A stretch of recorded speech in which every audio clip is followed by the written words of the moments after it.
하겠습니다. 성경 다니엘서 6장 25절에서 28절까지입니다. 성경은 다니엘 6장 25절에서 28절까지입니다. 자, 우리 같이 봉독하도록 하겠습니다. 이에 다리오 왕이 온 땅에 있는 모든 백성과 나라들과 언어가 다른 모든 사람들에게 조서를 내려 이르되 원하건대 너희에게 큰 평강이 있을지어다. 내가 이제 조서를 내리노라. 내 나라 관할 아래에 있는 사람들은 다 다니엘의 하나님 앞에서 떨며 두려워할지니 그는 살아계시는 하나님이시여 영원히 변하지 않으실 이시며 그의 나라는 멸망하지 아니할 것이요 그의 권세는 무궁할 것이며 그는 구원도 하시며 건져내기도 하시며 하늘에서든지 땅에서든지 이적과 기사를 행하시는 이로써 다니엘을 구원하여 사자의 입에서 벗어나게 하셨음이라 하였더라.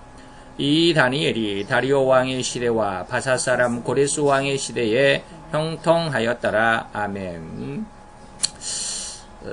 자, 오늘은 이 말씀 속에서 이제 형통케 하시는 나의 주 여호와라고 하는 이러한 말씀으로 우리 한번 생각을 해보고자 합니다. 자, 여기 오늘은 좀 오늘 본문 안에서 본문을 가려놓기로 한번 생각을 해보도록 하겠습니다. 자, 우리 오늘 25절 다시 한번 우리가 보면서 이 가려놓기를 한번 채워보도록 하겠습니다. 이에 다리오 왕이 어디에? 온 땅에 그러죠. 온 땅에 있다라고 하는 것을 우리가 생각해 볼 수 있습니다.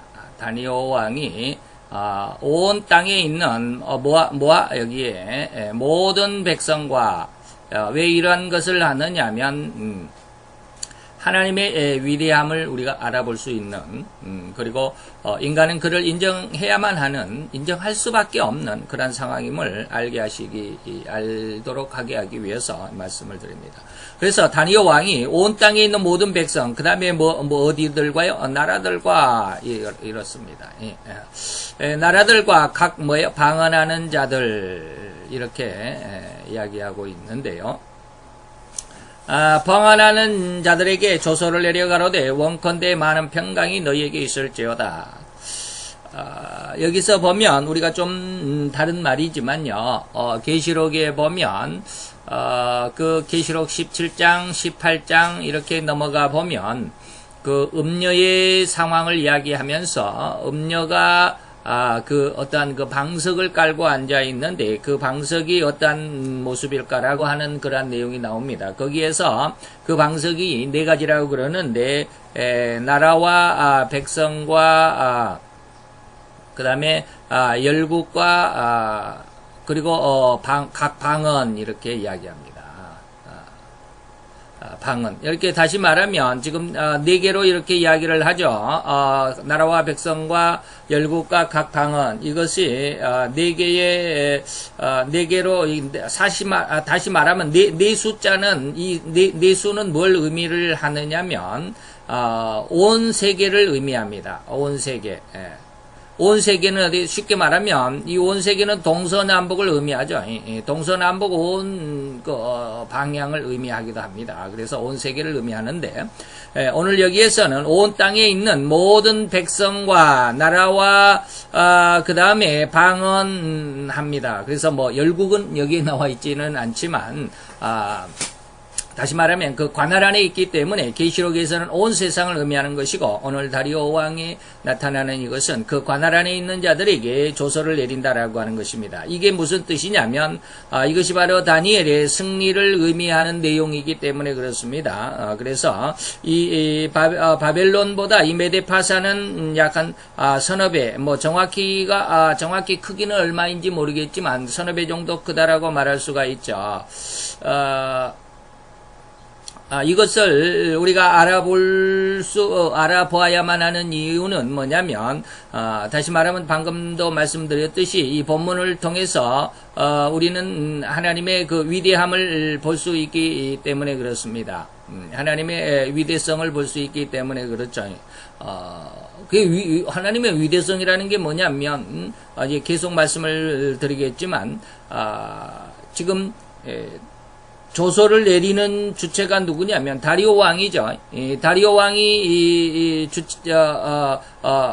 저기를 내리죠. 다리오 왕이 조서를 내립니다. 다리오 왕이 조서를 내린다라고 이렇게 했죠. 제가 지금 무슨 말을 하느냐면, 온 나라에 지금, 조서가 선포가 됐죠. 조서가 선포가 됐습니다. 사람이, 다시 말하면, 다니엘이 비록 훌륭하다 할지라도, 다니엘이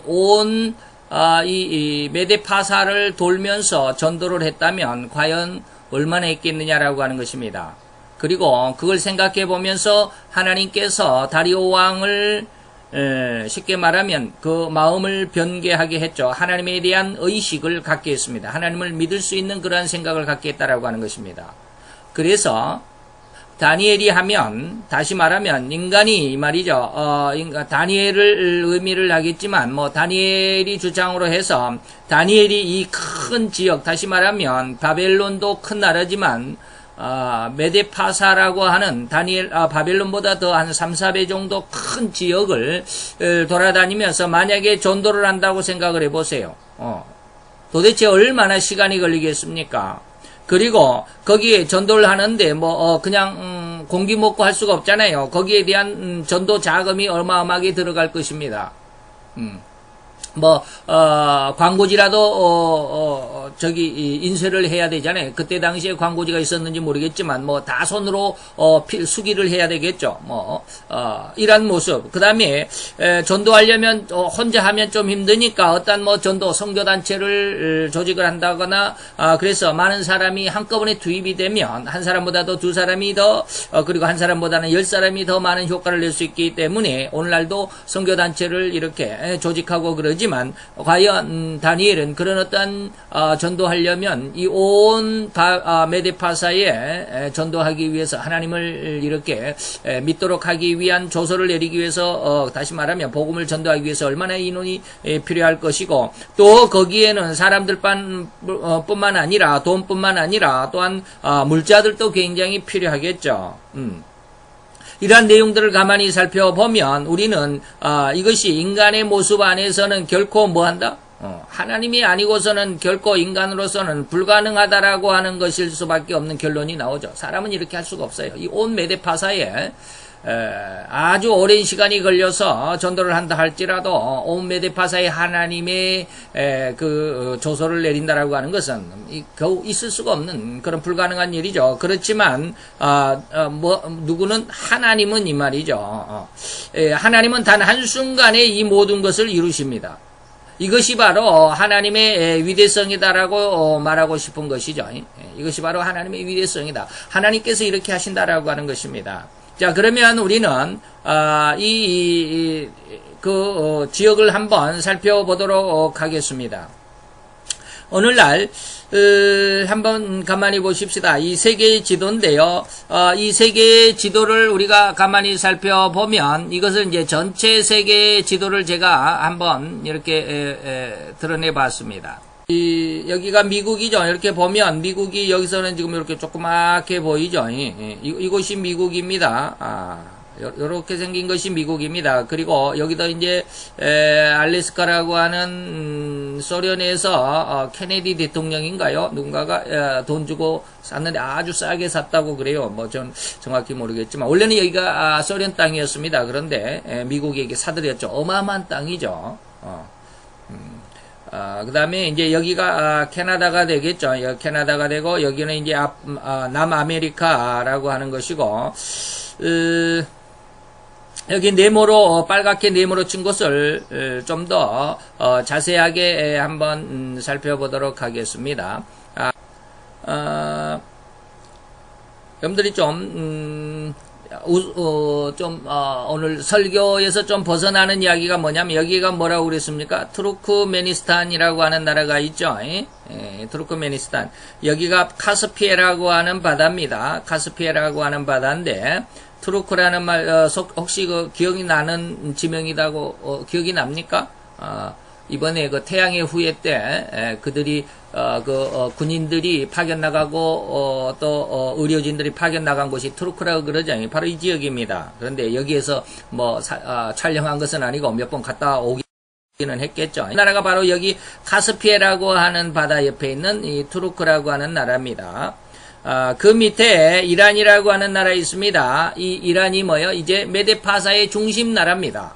페르시아, 옛날 페르시아죠. 그래서 이 이란이 옛날에는 페르시아라고 하는 나라죠. 요즘에는 이제 이란이라고 하지만, 그리고 그 옆에 여기가 이라크입니다. 이라크가 여기가 있죠. 이라크가 어디예요? 이 나라가 바로 바벨론 나라입니다. 예전에 성경 시대에 바벨론이라고 하는 나라죠. 그리고 이스라엘이 이렇게 조그맣게 있는 이 나라가, 이렇게 조그만 나라가 이스라엘입니다.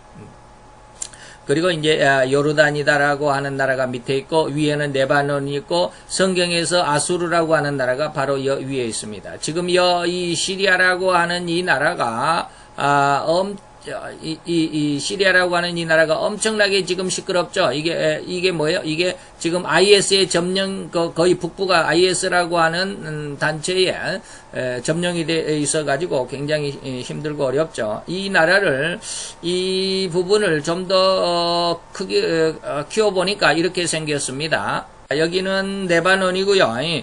여기는 레바논이고, 그 밑으로 해서 여기가 이스라엘 땅이 이렇게 조그맣게 이렇게 붙어 있습니다. 그리고 여기가 이제 요르단이라고도 그러고, 여기가 바로 방금 말씀드렸던 시리아인데, 이 시리아 알레포 지역을 통해서 이쪽이 지금 IS에 점령이 돼가지고 굉장히 시끄럽죠. 그리고 이제 이 바벨론 지역이 바로 이라크라고 하는 여기 이 지역이 이라크입니다. 이라크라고 하는데, 여기가 옛날에 성경 시대에 바벨론이라고 하는 나라죠. 그리고 여기가 모술인데 제2수도, 제1수도는 바그다드고요. 제2수도가 모술인데, 여기가 성경에 욥기서에서 나오는 니느웨 도시가 바로 이 도시입니다. 모술이죠. 그리고 성경에서 바벨론의 시작지가 바로 여기 근처일 것입니다. 여기가 유브라데 강이 이렇게 합해지면서 여기에 페르시아만으로 물이 흘러들어가는 그런 강이죠. 아주 비옥한 땅입니다. 그래서 이런 나라가 있죠. 그런데 바벨론이 바로 여기에서 이라크에서 시작을 해서 이 전 지역을 이렇게 통치를 하게 되죠. 이게 바벨론 나라의 통치 국경선입니다. 이렇게 하면 되겠죠. 여기가 바벨론이라고 하는 옛날에 바벨론이라고 하는 나라가 통치를 하고 있었던 그런 국경이다라고 말할 수 있겠죠. 느부갓네살 왕이 여기 이스라엘 예루살렘까지 정복을 해서 BC 예루살렘에 정복을 한 것은 BC 606년에 점령을 해서 다니엘이가 이제 포로로 끌려가게 되는 그런 때였죠. 자, 그다음에 이제 좀 더 키웠는데요. 지도인데, 오늘날 지도인데, 여기 이란을 보여드리기 위해서 그랬습니다. 이란이 어디라고요? 페르시아, 바사라고 그러죠. 성경에는 바사라고도 그러고요. 세계사에는 페르시아라고 이렇게 이야기합니다. 그래서 이 페르시아가 이렇게 국경이 있는데, 이 페르시아가 엄청나게 큰 나라를 장악하게 되죠.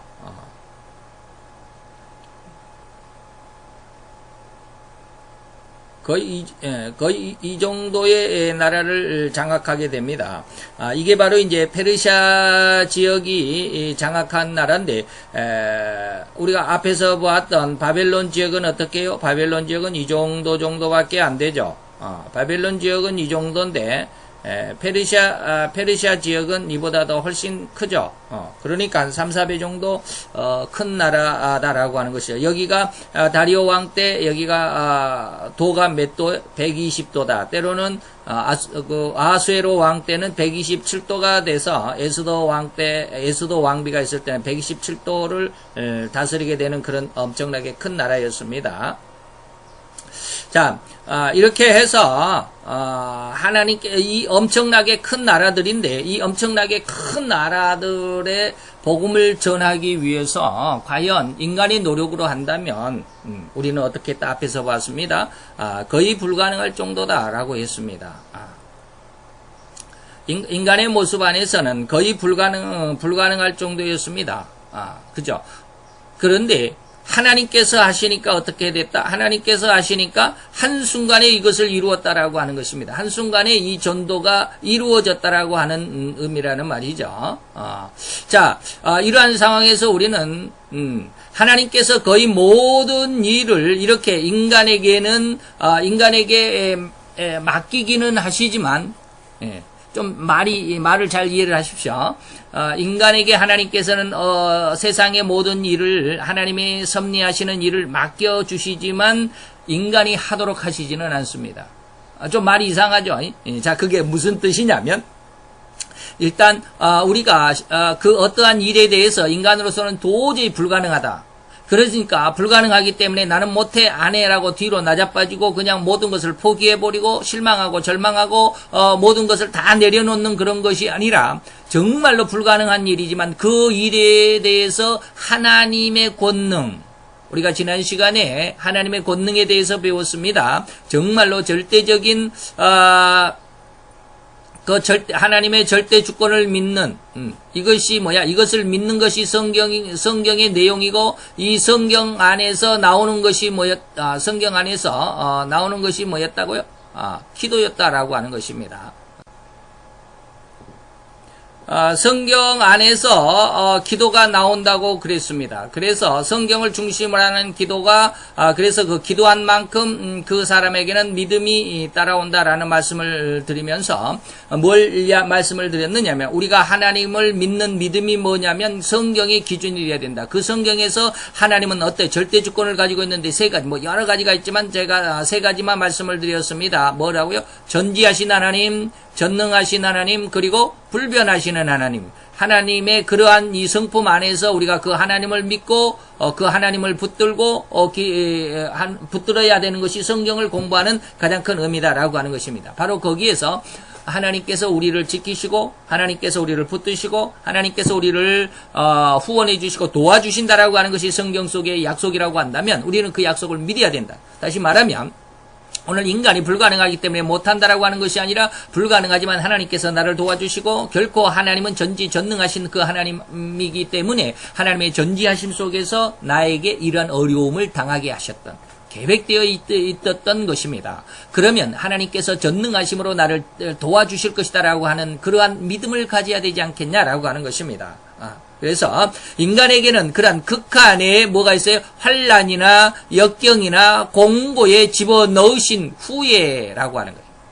어떤 어려움을 당하기 전에 하나님께서 하나님의 백성들을 아주 안전한 곳으로 빼내는 것이 아니라 이러한 극한 환난이나 역경이나 공고 속에 집어넣은 후에 이 말입니다.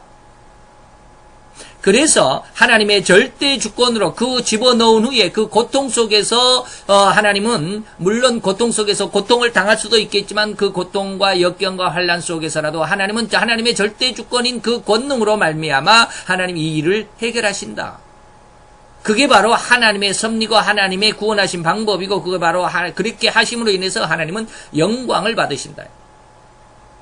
자, 이러한 극한의 고통 속에서 환난이나 역경과 공고 속에서 내가 이겨났을 때 과연 그 어려움 속에 내가 빠졌다. 그 어떤 사면초가의 그 고통 속에 빠뜨려져 있을 때 하나님이 나를 구원하셨다라고 한다면 내가 구원받은 후에 내 감정은 어떨까요? 굉장히 하나님 앞에 감사하겠죠. 다시 말하면 내가 물속에 빠져갖고 지금 허우적거리고 죽을 판인데 119대 구조대가 와가지고 나를 딱 구원해 줬어요. 그러면 어떨까요? 그 119 구급대원들에게 굉장히 감사하겠죠. 그런 것처럼 그거 어떠한 내용이냐면 그게 바로 계시록에 나와 있습니다. 계시록에 몇 장인지는 정확히 기억이 없네요. 그 12 사도들이 하나님 앞에서 뭘 했어요? 사도들이 자기의 면류관을 벗어서 하나님 앞에 드렸다라고 이렇게 이야기를 합니다. 왜 그럴까요? 이 면류관은 뭐요? 이 어려움 속에서, 이 환난 속에서, 이 어려운 공고와 역경과 환난 속에서 이겨낸 자들에게 주는 것이 이 면류관이거든요. 그러면 면류관을 받은 이 12사도들이 어떻게 했어요? 그 면류관은 내가 받을 것이 아닙니다. 비록 내가 환란을 이겨내서 면류관을 받기는 했지만 이것은 내가 이겼던 것이 아니라 하나님께서 나를 도와주셨습니다. 라고 하는 것이죠. 그래서 정작 이 면류관을 받으실 분은 바로 예수님 당신입니다. 라고 해가지고 예수님 발 앞에 이 면류관을 벗어드리는 이러한 그 장면이 계시록에 기록이 되어 있습니다. 무슨 뜻인지 아시겠습니까? 하나님은 거의 모든 일을 이렇게 인간들을 이 극한의 환란 속에 집어넣습니다. 그리고 그 속에서 하나님은 인간을 구원하십니다. 하나님이 무슨 지금 인간들을 가지고 이렇게 놀려고 하시는 것이 아닙니다. 하나님의 영광을 나타내기 위해서 그렇게 하시는 겁니다. 그래서 고린도전서 10장 13절에 보면 사람이 뭐할 시험 받기는 감당할 시험 받기는 감당할 수 있을 만큼만 주신다라는 것이죠. 감당할 시험 받기는 너희에게 당한 것이 없나니 오직 하나님은 미쁘사 너희가 감당하지 못할 이 말이죠. 감당하지 못할 시험을 당함을 허락지 아니하시고 시험을 당할 쯤에 또한 너희들에게 피할 무엇을 내십니까? 피할 길을 내어 주신다.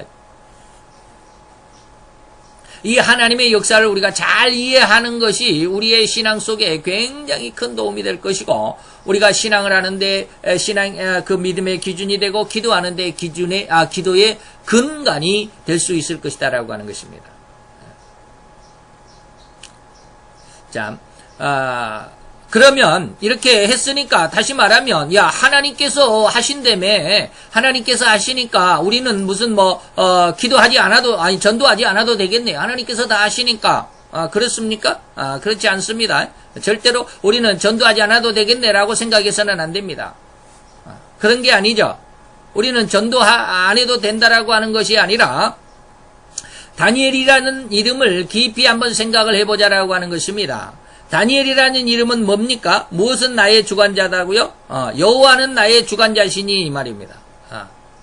여호와는 나의 주관자시니, 여호와는 나의 재판자시니. 다시 말하면 내가 당하는 모든 상황 속에서 하나님은 나의 재판자가 되시고 나의 구원자가 되신다라고 하는 것입니다. 내 일을 아까 우리가 말씀을 드렸던 것처럼 하나님은 나의 모든 것들 속에서 나를 지키시고 나를 붙들어 주신다라고 하는 것입니다. 그래서 하나님의 절대 주권으로 이 어려움을 해결하시고 하나님이 영광을 받으시기 원하시는, 그래서 인간은 비록 아무것도 할 수 없는 너무나도 무능한 존재이지만 하나님이 그 뒤에 배경이 되어 주시기 때문에 나는 힘이 없고 그것을 당할 능력이 없지만 당하려고 하는 그런 믿음을 가지고 거기에 도전하는 것입니다. 왜요? 하나님이 나를 지켜주시는, 나를 도와주시는, 나를 후원해주시는 능력이 되시기 때문이다라고 하는 믿음, 그 약속이 우리에게 주어졌기 때문이다라고 하는 것입니다. 이걸 한번 잘 이해를 하시면, 깊이 한번 하나님 앞에 묵상하시면 큰 은혜가 올 것입니다. 다시 말하면 오늘 이 다니엘이라고 하는 그 이름의 의미가 우리가 오늘 다니엘서를 배우는 가장 그 믿음의 근간, 성경에 대한 어떤 그 핵심 주축의 의미가 될 수 있기 때문에 그렇습니다. 그래서 다니엘이라는 이름은 여호와는 나의 주관자시고 여호와는 나의 재판자시다. 모든 것을 하나님께서 나를 지키시는 은혜로 내게 역사하신다라고 하는 것입니다. 자, 이제 우리 두 번째로 한번 생각을 해봅니다. 이제 하나님의 그런 영광을 나타내시기 위한 모습 안에서 하나님을 증거하는데 누가 증거해? 다리오가 하나님을 증거하는 모습이 26장 26절 27절입니다. 한번 생각을 해보면, 내가 이제 조서를 내리노라. 내 나라 관할 아래에 있는 사람들은 다 다니엘의 하나님 앞에서 떨며 두려워할지니 그는 무슨 하나님이시다? 무슨 하나님이셔요? 사시는 하나님이다. 살아계신 하나님이다 이 말입니다. 잘 한번 이것이 7가지인데 저는 이제 8가지로 나왔지만 이게 하나입니다. 자, 다리오가 하나님을 7가지로 고백을 합니다. 사시는 하나님이고 그는 영원히 뭐 하시는 하나님이요? 불변하시는 하나님, 변치 않으실 하나님이다. 예. 그는 불변하시는 하나님이요, 변치 않으시는 자이며 그 나라는 또 어떻게 해요? 그 나라는 망하지도 않는다. 이것은 우리가 다니엘서 2장에서 금신상의 모습을 볼 때 뜨인 돌이 금신상을 쳐서 무너뜨리니까 그 돌이 엄청나게 큰 태산을 이루었더라. 이것은 뭡니까? 그 나라는 영원할 거고 망하지 않는다라고 하는 의미죠. 그리고 그 권세는 어떻게 해요? 영원히 끝이 없는 무궁한 이 말입니다. 그 권세는 무궁할 것이다 라고 하는 것이죠. 그리고 그는 무엇도 하시며 여호와는 바로 구원도 하시면서 또 어떠한 환난 속에서 건져내시기도 하시며 건져내기도 하시며 하늘에서든지 땅에서든지 어떠한 이적, 인간이 보기에는 이적이고 기사고 그러지만 하나님 보시기에는 일상이죠. 인간들이 볼 때는 인간의 생각으로 보니까 그건 기적이고 그것은 이적이고 기사다라고 하는 것이죠. 이렇게 누가 다리오 왕이 말입니다. 왕이 다니엘이 이러한 하나님의 이러한 성품을 온 메대 바사에 증거하려고 했으면 도대체 얼마나 걸리겠습니까? 어마어마한 시간. 아까도 우리가 살펴보았지만 어마어마한 그런 시간. 정말로 할 수 없는, 인간으로서는 도저히 감당이 안 되겠죠. 인간으로서는 이렇게 전도를 한다라고 하는 것이 시간도 문제지만 돈도 문제, 자금도 문제고 사람들 인원도 문제고 또한 사람뿐만 아니라 물자, 어떤 그 소용되는 물자들이 있죠. 이런 것까지 있어야 되기 때문에 다니엘이 아무리 국무총리를 하면서 돈을 많이 월급을 받았다 할지라도 도대체 불가능할 것입니다. 그런데 이러한 일을 하나님은 하셨다라고 하는 것입니다. 자, 이와 똑같은 의미에서 우리는 느부갓네살도 이와 똑같은 고백을 했죠. 다니엘서 4장에 보면 느부갓네살이 7년 동안 그 미치광이가 되어서 떠돌았던 그때 7년을 회상하는 그런 모습이죠. 이제 그가 미치광이에서 되돌아와서 하나님 앞에 은혜를 받고 되돌아와서 고백하는 것이 이겁니다. 자, 그런데 이제 이 말을 25절, 26절은 아직 그렇게 미치광이가 되기 이전에 큰 꿈에 대한 꿈을 꾸고 나서 해석을 못하니까 다니엘이 와서 해석해주는 지금 그 해석입니다. 나중에 이런 똑같은 말을 느부갓네살이 회복하고 난 다음에 고백한 내용도 있지만 오늘 다니엘의 해석의 말을 한번 생각해 봅니다. 무엇을 이야기를 하느냐면 느부갓네살이 이것을 나중에 고백을 하지만 우선 다니엘이 이렇게 해석을 합니다. 왕이 사람에게 쫓겨나서 들짐승과 함께 거하며 소처럼 풀을 먹을 것이며 또 하늘에 이슬에 젖을 것이고 이와 같이 7대는 뭐야? 7년이라는 거지요. 7년을 지낼 것이다. 그때에 어떠한 사람이 말이에요. 누가? 지극히 높으신 자가 높으신 자가 이것을 느부갓네살이 그대로 다니엘이 이렇게 해석한 대로 그대로 나중에 고백을 하게 됩니다. 그리고 이 지극히 높으신 자가 뭐 합니까? 인간 나라를 다스린다. 인간 나라를 다스리시며 자기의 무엇대로 하나님은 자기의 뜻대로 이 말입니다. 자기의 뜻대로 그것을 다시 말하면 그것이 뭐요? 인간의 나라죠.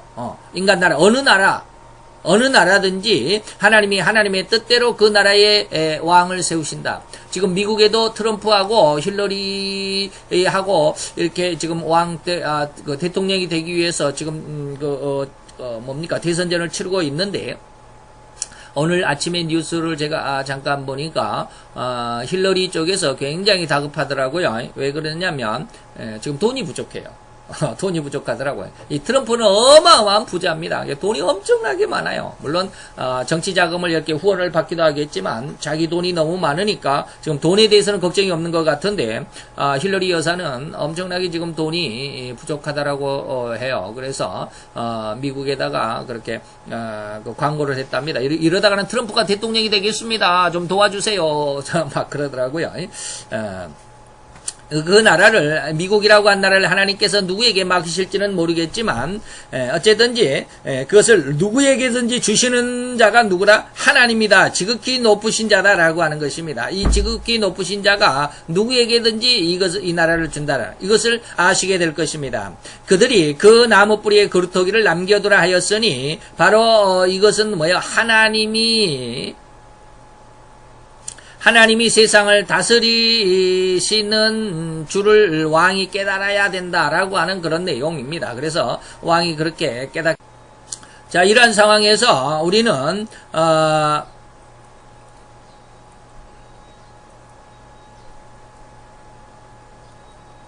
자, 우리는 우리의 이 하찮은 이러한 하나님께서 이렇게 온 세상을 주장하시고 점령하시고 하나님께서 인간의 어떤 고통을 주시지만 그 고통 속에서 구원하시는 그 하나님의 위대성, 하나님의 영광을 드러내려고 하는데 우리는 그 고통을 당하기를 싫어하죠. 그러니까 우리가 그냥 우리의 꾀를 가지고 있어요. 내가 이렇게 하면 좋겠지, 저렇게 하면 좋겠지. 예. 하나님의 뜻대로 하지 않고 내 생각대로 하려고 한단 말이죠. 말은 하나님의 뜻대로, 기도하고 하나님의 뜻대로 하나님께서 응답하신 대로 한다고 하지만 실상은 우리는 하나님의 뜻대로 하는 게 거의 없습니다. 거의 99%는 전부 내 자신의 생각과 내 뜻과 내 자신의 또한 뜻대로, 내 생각대로 하나님 앞에 기도하고 그것을 응답을 받았다라고 생각하는 그런 아주 좀 우스꽝스러운 그런 신앙 속에 있습니다. 또한 우리의 이러한 하찮은 전도 방식, 전도하는 사람들에게 대단히 죄송합니다. 뭐 여러 가지 전도 방법이 있죠. 무슨 전도, 뒷문을 지키는 교회 뒷문을 지키는 무슨 전도 많죠. 이것을 절대로 부정하는 것은 아닙니다. 그러나 우리 인간이 이러한 전도 방식으로 그리고 또 우리의 열심을 가지고 아주 그냥 합니다. 이러한 경향이, 이러한 것을 가지고 들이대는 경향이 너무도 짙죠. 이것이 우리 인간들의 모습입니다. 그것이 하나님의 영광이라고 생각을 합니다. 근데 물론 이렇게 열심히 하면 하나님께서 역사하시기도 합니다. 그러나 이것을 절대로 부정하는 것은 아니지만, 이건 진짜가 아니다라는 거예요. 자, 왜 제가 이런 이야기를 했냐면, 우리가 이미 앞에서 우리가 너무나도 많이 봤잖아요. 어떻게 봤어요? 인간의 힘으로써 우리가 전도를 한다면 이 큰 메데파사의 나라에 과연 얼마만큼 하겠느냐 이 말이에요. 시간을 얼마만큼 들 것이고 또 돈을 얼마만큼 또 선교회 조직을 해가지고 얼마만큼의 큰 전 세계적으로 큰 선교 단체를 만들고 그리고 또 거기에 대한 물자들 차도 필요하고 여러 가지 많은 것이 필요하죠. 이런 물자들까지 다 동원한다 할지라도 그것이 가능하겠느냐? 불가능하다라는 거예요. 하나님을 좀 믿어보자라고 하는 겁니다. 하나님을 좀 믿어보자. 우리의 전도 방법 좋습니다. 무슨 동력 전도, 무슨 디모데 전도, 빌립 전도 다 좋습니다. 열심히 하면 되기는 됩니다. 그러나 그러한 열심, 또 그렇게 해갖고 열심을 가지고 그래서 전도사들이나 부목사들은 이러한 전도 방식을 배워가지고 그 교회 온 목사님이 아주 그냥 만족할 만큼 열심히 일을 해야 됩니다. 전도를 해야 됩니다. 근데 그게 잘 안 되죠. 그게 만약에 된다면 부목사 안 할 겁니다. 자기가 교회를 세워서 자기가 자기 교회를 세우지 그 부목사 하려고 하지 않을 겁니다. 좀 말이 이상하지만 그래요. 그러나 이러한 것보다도 더 완전한 전도가 무엇입니까? 이렇게 온전히 뭐한다? 온전히 하나님을 뭐하는 것이 전도다? 믿는 것이다. 우리는 하나님을 믿는 것보다 내 능력을 더 우선시하는 경향이 많아요. 내 수단과 방법, 내 꾀 이 말이죠. 내 꾀, 인간의 꾀. 어떤 전도의 방식을 가지고 열심을 가지고 하면 되기는 되지만 그것이 다라고 생각합니다. 그런데 오늘 다니엘은 단 한 번도 전도해 본 적이 없습니다. 단 한 번도 느부갓네살이나 아니면 다리오에게 하나님에 대해서 전도해 본 적이 없습니다. 그런데 오늘 우리는 이러한 전도를 하나님을 믿자라고 그랬습니다. 그런데 이 믿음은 어떠한 믿음이냐? 그냥 하나님만 믿으면 되는 것이 아닙니다. 믿음이라고 하는 게 어떤 추상적인 것이라고 생각할 수도 있는데 추상적이 아니라 완전히 이거는 과정이고 하나님의 뜻 안에서 이루어져 가고 성장되어져 가는 것입니다. 그게 뭐냐면 이 믿음은 어디에서만 온다? 애통을 통해서만 옵니다. 애통이 어디에 있습니까? 이게 마태 5장 아마 5절 4절? 4절인가 그럴 겁니다. 5장 3절이 10년이 가난한 것입니까? 10년 가난 이후에 오는 것이 애통입니다. 이게 5장 3절일 겁니다. 근데 우리는 이러한 과정을 안 거치려고 그러잖아요. 이게 과정이 있는지도 모릅니다. 마태복음을 그렇게 수없이 읽어도 그것이 신앙의 성장이고 신앙의 성장의 과정이고 그것이 하나님의 은혜의 어떤 그 순차적이고 단계적이고 성숙하는 어떤 과정이다라고 하는 것을 결코 이해하려고 하지 않습니다. 10년 가난은 뭐하라 늘 이야기를 하는 것이지만 이거는 예수 그리스도의 뭡니까? 십자가의 사건입니다. 십자가가 이렇게 해야지. 예. 지웁시다. 이거는 예수 그리스도의 뭐다? 예수 그리스도의 십자가의 은혜입니다. 이것이 10년 가난이죠. 그러나 애통은 뭡니까? 애통은 예수 그리스도의 십자가의 은혜가 아닙니다. 예, 아니에요. 그러면 무엇이다? 이것은 보혜사의 사역이다. 보혜사의 3대 사역 중에 하나입니다. 근데 이거를 잘 구분을 못하니까 좀 곤란하죠.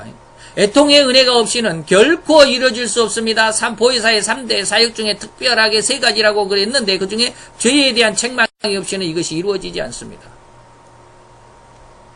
죄에 대한 책망만이 이 은혜로 나아갈 수 있게 합니다. 그래서 이 죄성이죠. 우리가 죄를 짓는 죄성, 죄의 성질. 오늘도 그냥 기분 나쁘면 나쁜 대로 감정이 그냥 울그락불그락하고 불만하고 불평하고 큰소리치고 한 대 쥐어받고 싶고 뭐 이런 것들 전부 죄성이죠. 이 죄성이 철저하게 회개가 되어져야 합니다. 이 회개가 뭡니까? 바로 애통입니다. 이런 회개를 할 때 애통이 일어나는 겁니다. 이때의 10년 가난도 역시 마찬가지로 이때도 회개입니다. 근데 이때는 이러한 죄성을 회개하는 것이 아니다라는 것이죠. 이때 죄성을 회개하는 것은 아니에요. 이건 뭘 회개를 합니까? 애통의 회개는 죄성을 회개하는 회개예요. 이건 회개라는. 그러면 이때 이 회개는 뭘까? 이것은 뭐요? 불신을, 하나님을 믿지 않는 불신을 회개하는 것입니다. 불신 상태를 회개하는 것이죠. 내가 하나님을 믿지 못하는 것에 대한, 하나님을 의지하지 못하는 것에, 내 자신이 죄인이다라는 것은 이때는 아직은 알지 못합니다. 그래서 이렇게 죄성으로 인한 것을 철저히 회개하는 것으로 이것은 누구의 은혜다? 보혜사 성령님의 은혜다라고요. 보혜사 성령님의 은혜 그 중에 3대 사역이고 특별히는 뭐에 대한? 죄에 대한 책망이기 때문이다. 이러한 축복이 이 3대 사역의 축복이 없으면 이루어질 수가 없다는 것이죠. 이것이 이게 뭐라고요? 이게 바로 믿음입니다. 이것이 믿음이에요. 예수 그리스도의 십자가 앞에서도의 믿음은 믿음이지만 여기에서 전도를 하지 않아도 하나님의 능력이 나타날 수 있는 믿음이 이겁니다. 그런데 이 믿음은 그냥 하나님을 믿고만 있으면 되는 게 아니죠. 우리가 앞에서도 배웠지만 다니엘이 이 믿음을 가지고 있었습니다. 그런데 다니엘이 왜 사자굴에 들어갔습니까? 국사에 대해서 뭐 했다? 흠이나 허물이 없었다. 흠이나 허물이 없었어요. 그의 삶이 온전히 청백했다. 이것이 바로 진짜 믿음이죠. 이것이 바로 죄성을 회개한 믿음이죠. 아주 깨끗한 믿음이죠. 그런데 예수님의 십자가 앞에서의 회개는 이 회개했음에도 불구하고 이러한 깨끗한 믿음은 갖지 못합니다. 우리가 예수의 십자가를 다 거쳐서 지나왔지만 우리는 어떻게 합니까? 아직도 여전히 죄 가운데 있잖아요. 기분 나쁘면 욕하고도 기분 나쁘면 그냥 시큰둥거리기도 하고. 그게 다 죄성이거든요. 그 죄성을 회개하는 것이 바로 보혜사의 3대 사역 중에 특별히는 죄에 대한, 첫째 사역인 죄에 대한 책망입니다. 이러한 죄에 대한 책망을 이루고 남 이후에 주어진 것이 이 믿음인데 이것이 바로 다니엘처럼 이렇게 허물이 없는 아주 깨끗한 그러한 신앙의 믿음이 된다라고 하는 것입니다. 이러한 믿음으로 우리가 나아가는 지금 이러한 믿음을 제가 말씀을 드리는 것이지 일반적으로 모든 성도님들이 가지고 있는 십자가 앞에서 회개하고 얻은 그러한 믿음을 말씀드리는 것은 아닙니다. 조금 우리가 달리 생각해 볼 필요가 있겠죠. 자, 그래서 믿는 것이 뭐냐면 이렇게 하나님 앞에 있는 이렇게 믿는 다니엘처럼 이렇게 굳건한 정말로 세상에 그리고 하나님에게 또 인간에게 뭡니까? 인간 사람들에게도 그렇고요. 또한 세상에도 그렇고요. 또한 또 뭡니까? 하나님에게도 이렇게 삼자관계 속에서도 결코 흠이나 죄가 없는, 죄가 없는 이란 모습이 어떻게 해요? 이러한 것이 믿음인데, 이 믿음이 뭔다? 사자도 이겨내잖아요. 그리고 이 원수도 이겨낸다 그랬는데, 이 원수는 누구요? 바로 두 총리들이잖아요. 다니엘 외에 나머지 두 총리들. 이것도 이런 온 나라를 뭐 했다? 복음으로 승리를 이끌어갔다. 복음으로의 승리를 이끌어갔다. 이게 다니엘이 오늘 다리오 왕을 통해서 온 이 120도나 되는 엄청나게 큰 나라에 하나님의 영광을, 하나님의 이름을 한순간에 복음 전도하게 하는 이러한 승리의 요건입니다. 이런 것을 한번 자세히 한번 깊이 생각하고 우리가 전도한다라고 발벗고 나서기 전에 먼저 하나님 앞에 이러한 모습으로 기도하고 이러한 은혜와 이러한 능력을 얻도록 하나님 앞에 구하는 것이 더 우선이지 않느냐.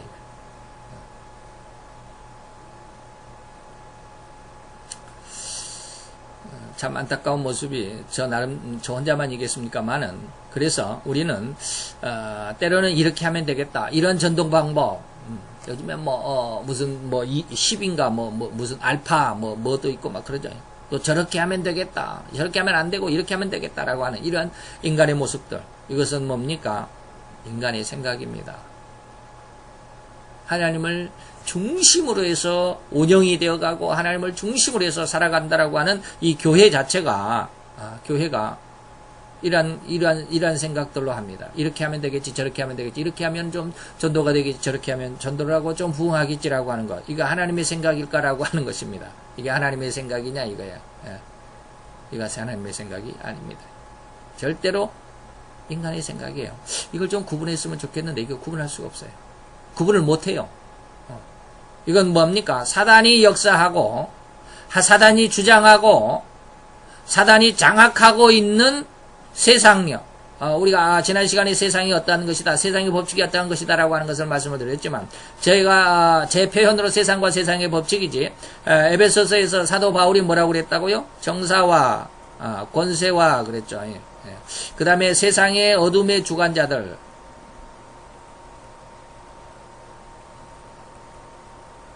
그 다음에 뭐요? 하늘의 악한 영들. 이들이 주장하고 있는 그들의 권세와 그 어떠한 범위, 사역이 바로 저는 세상이고, 그들의 세상을 장악한 그 법칙이 이 권세로 세상을 이끌어가는 것이 세상 법칙이다라고 저는 이렇게 이제 의미를 하고 이런 말을 쓰는데, 우리가 생각하고 우리가 지금 생각하는 이렇게 하면 될 것이고 이렇게 하면 하나님의 영광을 받을 것이고 저렇게 하면 안 되겠다, 이렇게 하면 부흥하겠다 하는 것이 당신의 생각입니다. 이것이 뭐요? 마태 16장입니다. 16장 18절인가요? 예수님 죽어서는 안 됩니다 라고 그러니까 예수님께서 베드로에게 뭐라고 그랬습니까? 사탄아 내 뒤로 물러가라 그러잖아요. 사탄아 그랬어요. 그러면서 뭐라고 그랬어요? 네가 하나님의 일은 생각하지 않고 누구의 생각한다? 사람의 일을 생각하는구나.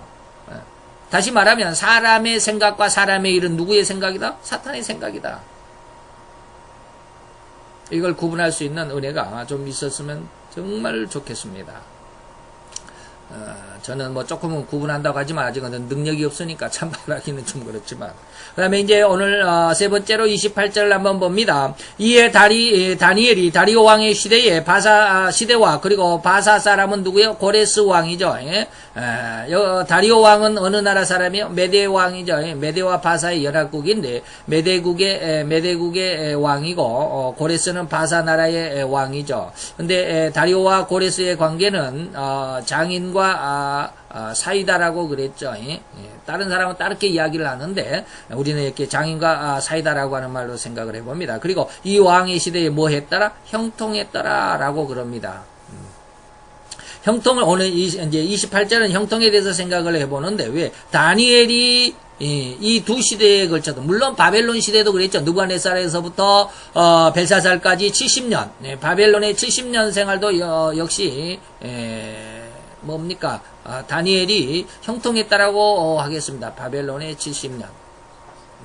이때도 형통을 했겠지만 이제 이 나라가 바벨론이 망하고 메데 파사가 다시 건국이 됐을 때 이 메데 나라와 바사 나라의 이때에도 다니엘이 뭐 했다? 형통했다라고 하는 것입니다.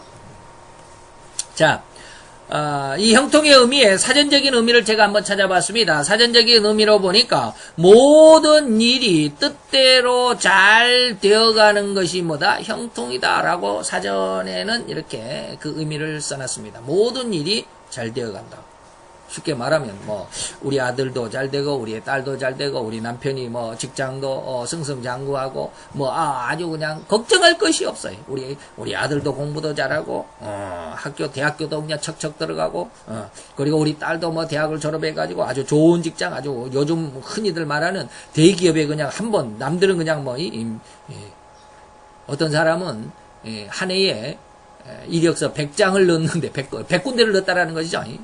이력서 100군데를 넣어갖고 겨우 한 군데 면접 보러 오라고 연락이 왔을까 말까 할 정도인데 말이죠.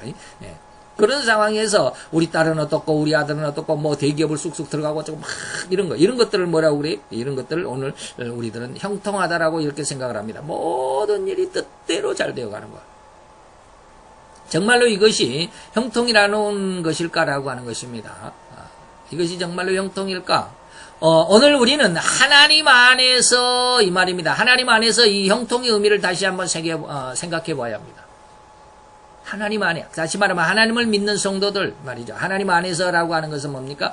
하나님을 믿는 성도들의 형통이 과연 무엇이냐라고 하는 것입니다. 즉 형통은 이렇게 우리가 모든 일이 생각대로 잘 되어져 간다라고 하는 육신적인 이러한 삶에서 육신적인 삶 속에서의 어떤 평안함, 승승장구하고 뭐 걱정할 것이 없고 그리고 그렇게 되니까 날마다 즐겁고 기쁜 어떤 즐거움만을 의미하는 것이 아니다라고 하는 것입니다. 누구의 형통은? 성도들의 형통은 이러한 세상적인 어떤 그런 즐거움과 기쁨이 아니다라고 하는 것입니다. 이러한 것이 아니죠. 이러한 의미와는 전혀 다른 의미를 우리가 찾아봐야 합니다. 성도들의 형통은 곧 신앙 안에서의 형통이라고 하는 것이 뭐냐면 다시 말하면 가시밭 한가운데서 옴삭달싹하지 못할 정도로 사면초가의 상황인데 거기서 누군가의 무엇으로 도움으로 구원의 손길이 그 도움의 손길로 인해서 쑥 벗어났다라고 하는 의미가 형통입니다. 쉽게 말하면 구원이죠. 근데 이게 형통이라고 우리가 생각을 할 수 있다라고 하는 겁니다. 이것이 굉장한 은혜가 될 것입니다. 자, 어떠한 상황에서 우리가 가시밭과 같은 그러한 상황. 다시 말하면 내가 진퇴양난이다. 사면초가다. 백척간두다. 아주 위험스럽고 정말로 벗어나기 힘든 너무너무 힘겨운 벗어나기 힘들고 힘겹고 어렵고 뭐 환란이다라고 생각할 수 있고 환란이고 뭐 역경이다. 뭐 이러한 상태. 정말로 내가 세상 살기가 너무 버겁다라고 하는 이러한 어떤 사면초가 이러한 환란의 상황 속에서 나도 모르는 누군가의 도움, 물론 하나님이겠지만 하나님께서 그 어려움을 쑥 이겨내게 하셨고 쑥 벗어나게 하셨고 그 고통 속에서 나를 쑥 구원하셨을 때 이것이 형통하다라고 하는 것입니다. 이것이 무슨 뜻이냐면 제 아무리 가시가 성성하고 가시가 아주 강력하게 그냥 그리고 가시가 아주 그냥 휘어지지 않고 아주 뻗세고 드세서 가까이 오는 사람들을 사정없이 콕콕 쑤셔대는 이러한 극성스러운 그러한 상황을 비유하는 거죠. 이런 극성. 다시 말하면 나는 도저히 감당이 안 돼. 이것을 감당하지 못하는 연약한 심령들은 자살을 선택하고 말죠. 너무 힘들다. 왕따. 너무 힘들잖아요. 물론 그들의 심정을 제가 이해 못하는 것은 아니지만 물론 또 100%다 심정을 제가 이해하는 것은 아닙니다. 제가 그런 경향까지 안 가봤으니까. 근데 그러한 경향, 그런 어려움이라 할지라도 이러한 형통의 사람에게는 형통의 은혜를 받은 사람에게는 이러한 콕콕 쑤셔대지만 세상이 그러한 상처를 결코 그에게 줄 수는 있지만 그 안에 가둔다거나 그 어떤 그 가시 안에 가둔다거나 그 가시 안에 굴복한다거나, 굴복하게 한다거나, 또 그 사람을 죽이거나, 물론 이 죽인다라는 말을 좀 다시 생각해 봐야 되는데, 죽이거나 멸망을 시킬 수가 없다라고 하는 것입니다. 이게 도대체 무슨 말일까? 자, 거기에 상처는 줄 수 있습니다. 어려움을 줄 수 있습니다. 성도가 형통한 성도들은 성도들이죠. 이 성도는 이 어려움을 당할 때, 환난을 당할 때, 공고를 당할 때 거기에서 힘겹고 어려울 수는 있습니다. 힘들지 않은 것이 없죠. 고통스럽지 않은 것이 없죠. 때로는 고통을 당합니다. 때로는 그래서 그걸로 인해서 피해를 당하죠. 손해를 보죠. 그걸로 인해서 손해도 봅니다. 그러나 그것이 그렇게 힘겹다고 그래서 그것이 고통이고 그것이 나에게 피해를 주고 손해를 준다 그래서 그것이 나를 그 안에 가두어 가지고 나를 옴싹달싹 못하게 한다거나 거기에 굴복해가지고, 나는 이제 못해. 나는 결코 살 가망도 없고, 살 존재 가치도 없다라고 그렇게 자기 자신을 자포자기하는 그런 굴복하는 그런 단계까지 가게 하지는 않는다라고 하는 겁니다. 그래서 여기서 죽인다라고 하는 것은 매장시키는 것이죠. 멸망시키는 것인데, 이러한 멸망이 이 성도에게는, 이러한 형통의 사람에게는 있을 수가 없다라고 하는 것입니다. 왜요? 하나님이 구원해 줄 것이기 때문에 그렇습니다. 그래서 우리가 이걸 보면 이미 이 한 사람이죠. 다니엘입니다. 다니엘이 이러한 3일을 굶은 사자굴에 집어 던져졌어도 사자가 다니엘을 해치지 못했다. 또한 그러한 상황 속에서 보면 풀무불에 세 친구들이 던져졌죠. 그래서 그 옆에 있는 사람이 다 불로 타져 죽었다라고 할 정도인데 여기서는 그림이니까 바로 이제 그 풀무불 앞에 군인이 있지만 이렇게 집어 던져졌습니다. 풀무불 안에 집어 던져졌습니다. 그럼 그 속에 탔겠느냐 이 말입니다. 불 속에 탔겠느냐 이 말입니다. 사자굴에 집어 던져졌는데 사자의 이빨에 어떠한 그 상처를 입었겠느냐? 물론 여기에서 말하는 상처라고 하는 것은 사자굴에 집어 던져졌죠. 풀무불 속으로 집어 던져줬죠. 그렇지만 결코 여기에서 그 어려움 상황 속에서라도 하나님의 사람들은 어떻게 앞으로 다니엘에게 그러한 인생을 살아가는 그런 다니엘에게 살아생전에 살아가는 동안에 또는 우리 성도들에게 다니엘이라는 말로 우리 성도들에게 내 자신에게 한번 바꿔보자라고 하는 것. 우리 성도들에게 여러 가지 환난이 닥칠 수 있습니다. 여러 가지 환난과 공경과 역경이 찾아들 수 있습니다. 결코 그러한 환난이나 역경과 공경이 다시 말하면 우리 성도들 나 자신에게 닥친다 할지라도 나를 멸하지 못할 것입니다. 멸망시키지 못할 것이라는 거예요. 이게 뭐요? 이게 형통입니다. 내게 힘들게 하고 어렵게 할 수는 있지만 나를 멸망시키지는 못한다. 나는 거기에 결코 굴복하지 않고 결국에는 내가 승리할 것이다. 이렇게 항상 말입니다. 때때로가 아니에요. 항상 하나님께서 뭐한다? 나를 도우시고 나를 지키시고 내게에서 결코 눈동자의 흰자가 아니라 적자와 같이 눈동자의 적자와 같이 나를 지키시고 나를 지켜보시는 그 하나님. 그래서 나를 도우시는 그 하나님을 믿는 그 믿음 안에서의 내가 삶을 살아가게 되었다라고 하는 것이 뭐냐? 이게 바로 형통이다라는 것입니다.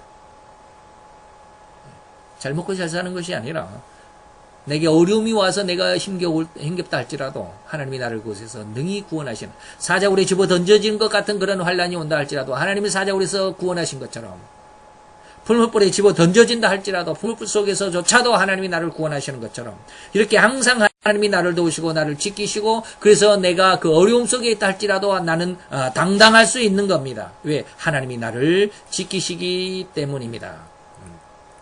이러한 삶을 살아가는 것이 뭐예요? 형통한 삶이다라고 하는 것입니다. 그래서 이제 우리는 이러한 하나님을 잘 믿어야 될 거 아닙니까? 할렐루야. 잘 믿어보시기 바랍니다. 저절로 이것이 되어지게 됩니다. 이러한 믿음으로만 성장하면 우리들은 형통한 삶이 될 것입니다. 그건 저절로 되어지는 것입니다. 다니엘을 구원하신 하나님, 나를 구원하신 사자굴에서 나를 구원하실 것입니다. 이런 기도를 안 해도 돼요. 그냥 그렇게 되어집니다.